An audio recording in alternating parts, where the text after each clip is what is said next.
자, 오늘 새벽 예배 하나님의 말씀은 열왕기하 25장 1절서부터 7절까지의 말씀입니다. 먼저 성경 봉독하겠습니다. 시드기야 제9년 열째 달 10일에 바벨론의 왕 느부갓네살이 그의 모든 군대를 거느리고 예루살렘을 치러 올라와서 그 성에 대하여 진을 치고 주위에 토성을 쌓으매 그 성이 시드기야 왕 제11년까지 포위되었더라. 그의 넷째 달 9일에 성중에 기근이 심하여 그 땅 백성의 양식이 떨어졌더라. 그 성벽이 파괴됨에 모든 군사가 밤중에 두 성벽 사이 왕의 동산 견문길로 도망하여 갈대아인들이 그 성읍을 에워쌌으므로 그가 아라바 길로 가더니 갈대아 군대가 그 왕을 뒤쫓아가서 여리고 평지에서 그를 따라잡음에 왕의 모든 군대가 그를 떠나 흩어진지라. 그들이 왕을 사로잡아 그를 림나에 있는 바벨론 왕에게로 끌고 가매 그들이 그를 신문하니라. 그들이 시드기야의 아들들을 그의 눈앞에서 죽이고 시드기야의 두 눈을 빼고 놋사슬로 그를 결박하여 바벨론으로 끌고 갔더라. 아멘. 오늘 새벽 예배의 말씀은 미리 뜻을 정하지 않으면 상황에 끌려간다. 미리 뜻을 정하지 않으면 상황에 끌려간다라는 제목으로 말씀을 전하도록 하겠습니다.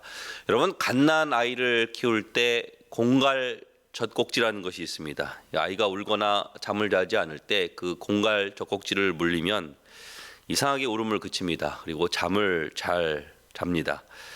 그런데 이 공갈 젖꼭지는요, 오래 쓰면 안 된다고 합니다. 치아가 상하거나 또 입에 염증이 생길 수도 있고 또 심지어는 오래 쓰다 보면은 이 턱이 휠 수도 있다. 이런 얘기를 들었습니다. 결국은 오랫동안 쓰면 안 된다라는 것이죠. 근데 문제는 이 어른이 돼서도 이 공갈 젖꼭지 같은 것을 물고 있는 사람들이 있습니다. 이 공갈 젖꼭지가 무엇이죠? 스포츠일 수도 있고 또 게임일 수도 있고 또 자동차일 수도 있고 쇼핑일 수도 있고 지금 이스라엘 마지막 왕 이 시드기야가 공갈 젖꼭지를 물고 있는 사람과 똑같습니다. 하나님을 의지하지 않고 가짜를 지금 의지하고 있습니다. 지금 시드기야 이 바벨론에게 점령당해서 바벨론에 의해서 세워진 왕 아닙니까? 근데 백성들이 이 바벨론을 싫어하고 또 시드기야 본인도 바벨론에서부터 벗어나고 싶은 것입니다. 그래서 그가 대안을 찾은 것이 무엇이냐면 애굽입니다. 애굽. 마침 애굽이 강해지고 있었거든요. 그러니까 시드기야에게 있어서 이 공갈 젖꼭지는 애굽입니다. 이 하나님 아닌 가짜 희망, 이 애굽을 의지하려고 하고 있다는 것입니다.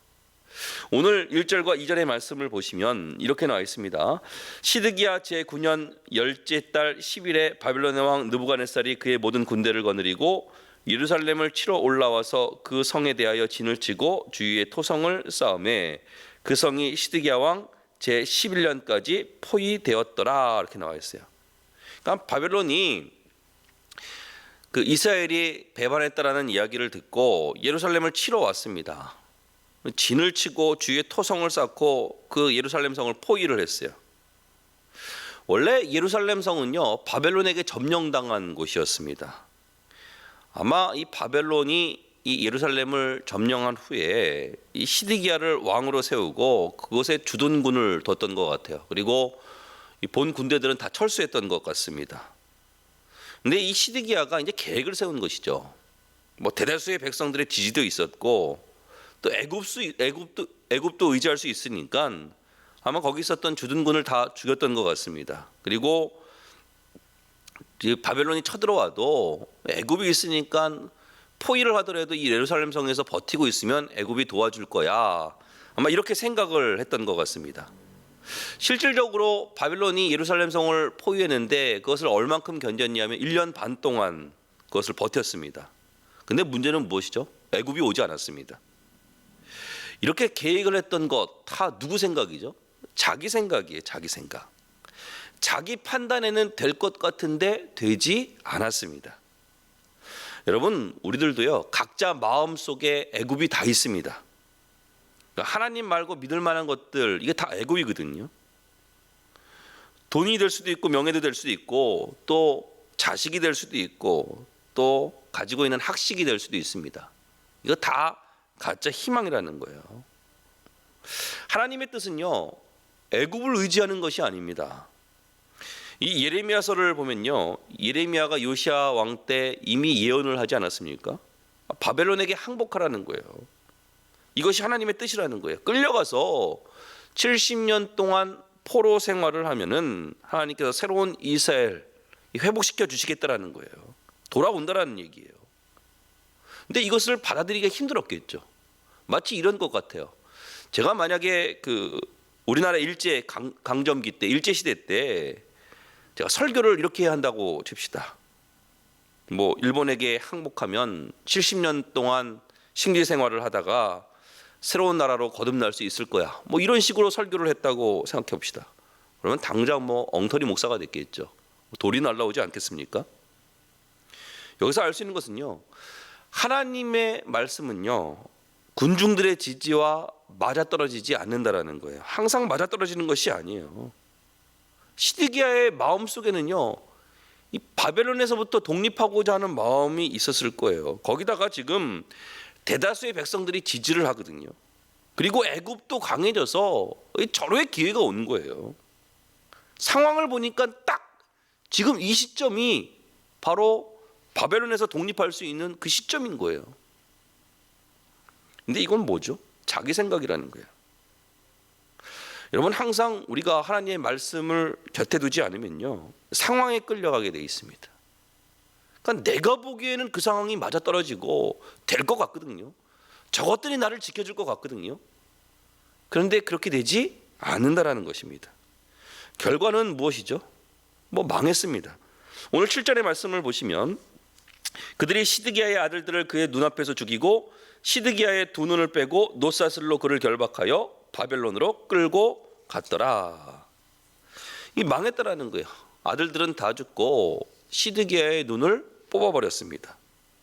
저는 이것을 좀 상징적으로 해석한다 그러면은 뭐 이렇게 해석할 수 있다고 생각합니다. 상황을 보지 말라는 거예요. 내가 상황을 보고 판단하지 말라는 거예요. 그 상황보다 중요한 것이 무엇이죠? 하나님의 말씀을 의지하라는 것입니다.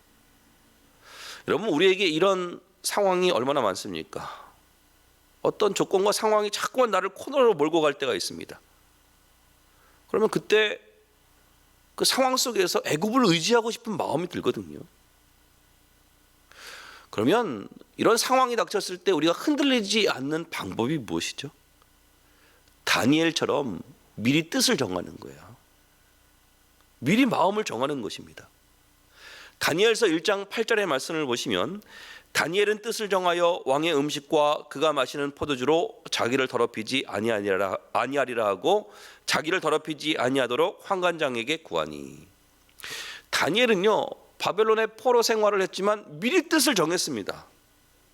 그리고 하나님을 의지하고 나가니까 이 바벨론에서 바사 왕조, 이 왕조가 바뀌었거든요. 왕조가 바뀌면 거기서 일하는 사람들은 당연히 숙청이 되거나 바뀌게 될 텐데, 왕조가 바뀌었음에도 불구하고 이 다니엘은요, 그 위치가, 그 지위가 흔들림이 없어요. 왜 그렇죠? 하나님의 말씀을 떠나지 않았기 때문에, 하나님을 의지하는 마음이 변치 않았기 때문에, 하나님만 의지하기를 미리 뜻을 정했기 때문에 그렇다는 거예요. 결국은 우리의 인생 누가 지켜주는 겁니까? 하나님께서 지켜주시는 거예요. 오늘 말씀의 결론을 맺겠습니다. 각자 누구나 마음속에 나만의 애굽이 있습니다. 믿을 만하게 보입니다. 근데 가짜 희망이라는 거예요. 우리가 하나님 말씀에 내 마음을 두지 않으면요, 항상 상황에 끌려갑니다. 우리가 그 상황에 끌려가는 것이 아니라 다니엘처럼 미리 뜻을 정하여 하나님 말씀을 의지하고 하나님만을 의지하는 것을 통해서 승리하는 우리 성도님들 되시기를 주님으로 축원합니다. 기도하겠습니다. 사랑의 하나님, 감사합니다. 미리 뜻을 정하지 않으면 상황에 끌려가게 되어 있습니다. 내가 믿을 만한 것들이 있습니까? 하나님, 그것을 의지하는 것이 아니라 하나님만을 의지하고 나갈 수 있는 저희들 될 수 있도록 도와주옵소서. 항상 하나님께서 우리를 지켜주심을 저희들이 감사함으로 또 받아들이고 더욱더 하나님 앞에 가까이 갈 수 있는 그런 우리 반석교회의 모든 성도님들 될 수 있도록 도와주옵소서. 예수님의 이름으로 기도했사옵나이다. 아멘.